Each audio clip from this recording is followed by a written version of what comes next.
Great, so welcome back.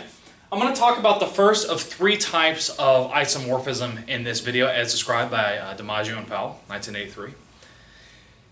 The first is coercive isomorphism.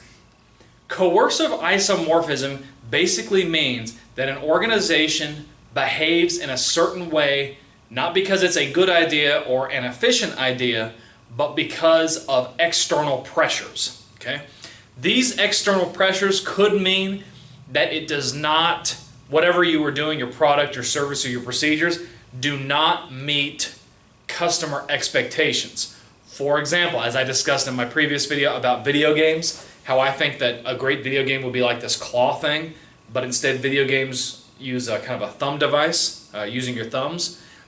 The thumb thing matches customer expectations. So even though my idea with the claw might be a better one, they're not going to do it because it doesn't match customer expectations. Customers are not going to buy that, so therefore you stick with the thumb things. It can also be a reflection of legal demands or political demands. So for example, yes, there might be a certain kind of a car that spits out radioactive waste instead of exhaust fumes, and that could be like the best engine in the world.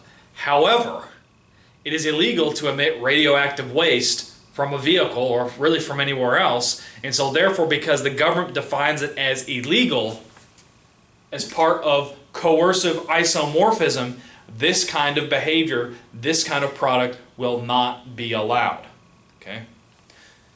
Now, you will see more and more coercive isomorphism the further you get along into Arthur D. Little's product life cycle model. In other words, once you start getting into, for example, the maturity phase, because at that point, people know or they have certain expectations of what is legitimate within an organizational field, and the laws have had time to catch up.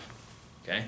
So firms within a similar organizational field will have similar coercive pressures, and the longer that a product, service, or organization has been around, the more coercive pressures that it will face.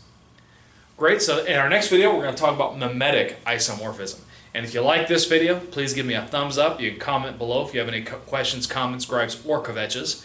And also feel free to subscribe. I definitely appreciate my YouTube community. Thank you.